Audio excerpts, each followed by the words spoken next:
بحبك. مشاهدينا الكرام، اهلا بكم مجددا ونهارك سعيد. هذا البرنامج بنقدم فيه اطلاله نتمنى ان تروق اليكم. في هذه الفقره نقدم قراءه مفتوحه في نتائج الانتخابات المصريه. اسمحوا لي في بدايه هذه الفقره ان ارحب بضيفي الذي انضم الينا اخيرا، الاستاذ محمد جاد، عضو مجلس الشعب عن دائره بورسعيد عن حزب الوفد الفائز اخيرا في الجوله الاولى. استاذ محمد، اهلا وسهلا بك. اهلا بحضرتك، ربنا يخليك. كما اسمحوا لي ايضا ان اجدد الترحيب بضيفي الكريم، العضو المؤسس لحزب الحريه والعداله والمرشح لعضويه مجلس الشعب الاستاذ خالد عود. استاذ خالد، اهلا وسهلا بكم جدا. اهلا بك. هنرجع استاذ خالد لحضرتك واستكمال للتجربه التي تحدث عنها. التجربه اللي خضناها في الدائره الرابعه نعم كانت تجربه عظيمه. اولا انا مش غريب عن الدايره بتاعتي، نعم، لان انا ابن الدايره الرابعه وابن الجنوب القاهره. نعم. ونشاطي كان دايما فيها ان انا عمري ما سبت شعبي. نعم، شعب حلوان والمعادي والسيده زينب. نعم.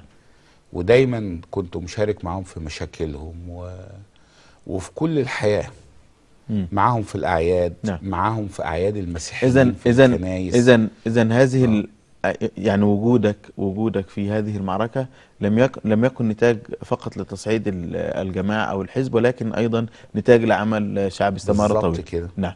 استاذ محمد، خليني وانا برحب بحضرتك عاوز اعرف تعليقك رغم تحقيقك لهذه النتيجه في بورسعيد، بالمعروف انها معقل من معاقل حزب الوفد، وعائلة شردي ذات باع طويل في تأصيل هذا البعد، لكن دعني أقول لك ما السبب الحقيقي وراء هذه النسبة الضئيلة لحزب الوفد؟ حزب الوفد أكبر حزب معارض في تاريخ مصر، مستقبل له تاريخ كما رفعتم شعار. هو هناك عدة أسباب. نعم. أولا أسباب فينا إحنا، وأسباب في الأحزاب الأخرى المنافسة. الأسباب اللي إحنا فيها طبعا قلة الإمكانيات المادية. الماليات كانت عندنا ضعيفة شوية، فبالتالي كانت الدعاية أقل، وكانت الفترة الزمنية بتاعت المرحلة الأولى بالذات كانت هي مهضوم حقها ومظلومة. نعم. فيها الفترة الزمنية كانت قليلة، بالتالي ما عرفناش نعمل مؤتمرات، ما كانش في وقت إن احنا نعمل الكلام ده. على الجهة الأخرى كان في أحزاب بتمول تمويل من القاهرة من رؤساء الأحزاب بتاعتها. نعم. فكانت عاملة دعاية ضخمة جدا، وإن احنا تايهين فيها، تايهين من خلال الدعاية بتاعتها. وهناك كان في استقطاب ديني موجود، كان في منابر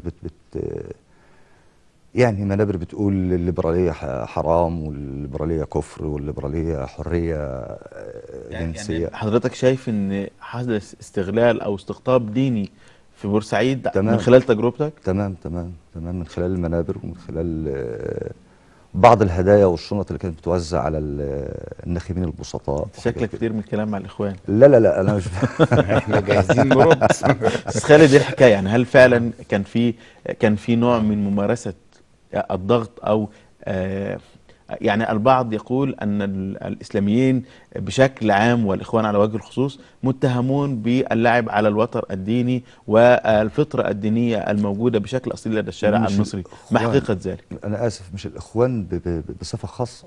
نعم. لا، التيار الديني بوجه عام والتيارات الاخرى. نعم. كان بيستخدم المنابر في هذا الكلام. استاذ خالد يريد رد. نقول وشاهدوا شاهدوا من اهلها. نعم. يعني الحمد لله احنا في جماعه الاخوان المسلمين اللي هو الذراع السياسي لا حزب الحريه والعداله، ما هوش غريب عن الشارع البورسعيدي ولا الشارع القاهري ولا اي شارع. نعم. لان احنا لنا تواجد من 80 سنه في قلب الشارع. نعم. بنعمل مع الناس. أنشأنا العديد من الجمعيات الخيرية اللي بتساعد اليتامى والأرامل والمساكين. نعم. ده بعد اجتماعي يؤكد وجودكم الأصيل، لكن يعني الأستاذ محمد بيقول إنه كان في اللعب على الوتر الديني، وفي ذلك تأثير على توجه الشارع وتوجه الناخب. يعني زي ما احنا قلنا إنه في لما تيجي تقول له إنك لو انتخبت كذا أنت تطيع الله، أليس في ذلك نوع من التأثير على توجيهه؟ هذا البعد الديني لم نتطرق إليه نهائيا. احنا كنا، يعني أنا معايا البرنامج بتاعنا، احنا كنا دايما بنتكلم عن برنامج عن دولة عصرية مدنية على مبادئ الشريعة الإسلامية. ده كان دايما كل توجهنا. لم ندخل مسجد نتكلم فيه لم نخالف تعليمات اللجنة العليا أبدا في هذا الموضوع. بعدنا المساجد نهائيا عن مجالنا في هذه الانتخابات.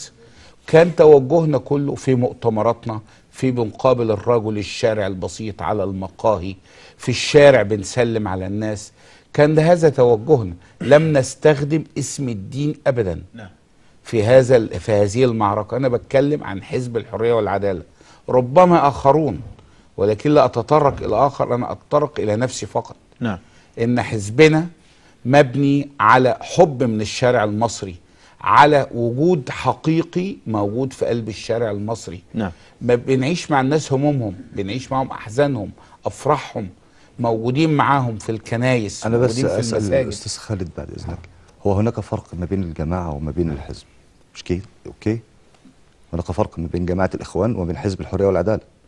بالتأكيد. طبعا بالتأكيد، لأن الحزب حينما احنا عملناه للشعب المصري، لكل المصريين. حينما يتم ملصقات للإخوان والحزب الحرية والعدالة، ده وفي شعار ديني وده ما فيهوش شعار ديني والاثنين ملتصقين ببعض، هذا هو استخدام الشعار الديني في الحملة الدعائية. أنا أول الكلام قلت المعليق إن أنا بأمثل جماعة الإخوان المسلمين وحزبها السياسي. نعم. هو حزب الحرية والعدالة. أستاذ خالد أيوه. يعني هل الأستاذ محمد طرح قضية مهمة جدا وهي التداخل ما بين الجماعة وما بين الحزب؟ هل من حق الجماعة أن تمارس ضغطا متمثلا في استخدام السلاح أو الوتر الديني وهو بالتالي يصب في مصلحة الحزب؟ هل في ذلك يعني هل ده مسموح للجماعة وغير مسموح للحزب وبالتالي هو يصب في مصلحة الحزب؟ يعني ده ممكن يكون في نوع من التداخل. خلينا نسمع الإجابة بعد ما ناخد هذا الاتصال. السلام عليكم أستاذ أحمد. ايوه السلام عليكم. وعليكم السلام استاذ احمد، اهلا وسهلا بيك، اتفضل. حضرتك الاستاذ انا سامع بقول ما استخدمناش المساجد. نعم. كل المساجد بلا استثناء استخدمت في الدعايه للاخوان، حتى مسجد الانديه. انا راجل عضو في نادي الصيد، كان بيجي الراجل يخطبوا للاسلام هو الحل والمسلمين وكده. فليه بقى هو بيقول ما استخدمناش المساجد؟ كان ممنوع المساجد. استاذ احمد رسالتك وصلت، بشكرك شكرا جزيلا لاتصالك. يعني هذا شاهد عيان من نادي الصيد بيقول انه حتى المساجد لم تسلم من استخدامها في الدعايه الدينيه والترويج للتيارات السياسيه التي حملت عباءه الدين. انا برضك ما زلت بارفض ان احنا استخدمنا المساجد نهائيا. نعم. ودي كانت تعليمات واضحه لكل اعضاء الحزب ان المساجد لا تستخدم. نعم. ربما التبس عليه الامر ان يكون حزب النور، يكون حزب من الاحزاب الاخرى. استاذ محمد في هذا الموضوع. استاذ محمد خلينا نقل لحضرتك الكلام. هذا رد استاذ خالد، قال احنا ما استخدمناش المساجد. ما تقصد او من تقصد باتهامك بالترويج او استخدام التيارات الدينيه او الترويج الديني في مقابل التيار هو تقريبا معظم ائمه المساجد او الدعويين اللي بيخطبهم في المساجد معظمهم من السلفيين والحزب النور والجماعات الاسلاميه، وكلهم بيدعوا لحزب النور. ده شيء طبيعي جدا. واحنا بنقول ان هو حزب النور. انا بقول ان المنابر استخدمت لصالح حزب النور، ولكن كانت في النهايه بتصب لصالح التيارات الدينيه. نعم. حزب النور استخدمها دعايه له.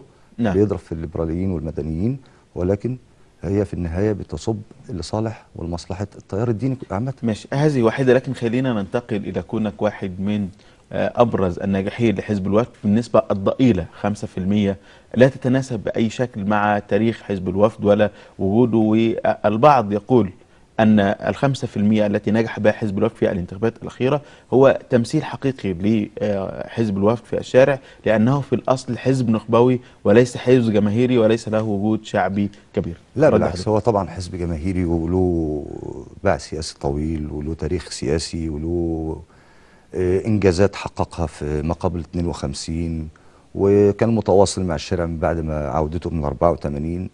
انا لسه كنت بقول لحضرتك ان النسبه دي لا تقاس في خلال الظروف اللي احنا فيها. احنا خارجين من ثوره، اعتقد ان ما قبل ثوره 25 يناير ثوره الشباب كان حزب الوفد من اغنياء الاحزاب اللي بيقولوا عليهم اغنياء الاحزاب، كان له موارد ماليه ضخمه. بعد ذلك معلش احنا بقينا افقر من الاحزاب اللي موجوده، فبالتالي دعايتنا كانت محدوده. دعايتكم محدوده ازاي يا استاذ محمد، وانتم يعني حمله كبيره جدا شنت لحزب الوفد في مختلف وسائل الاعلام حتى الان لا تزال موجوده حتى في الاذاعات، حتى في قنوات الحياه المملوكه لرئيس الحزب. دي حمله للحزب عامه، دي حمله نعم. للحزب من القياده بتاعت الحزب، نعم. من الحزب من فوق. اما بقيه المحافظات فاحنا ما عندناش دعم للمحافظات. طب خليني اقول لك بشكل مباشر، ما تفسيرك لضآلة هذه النسبة التي لا تتناسب بأي شكل من الاشكال مع هذه الأرضية الكبيرة التي يملكها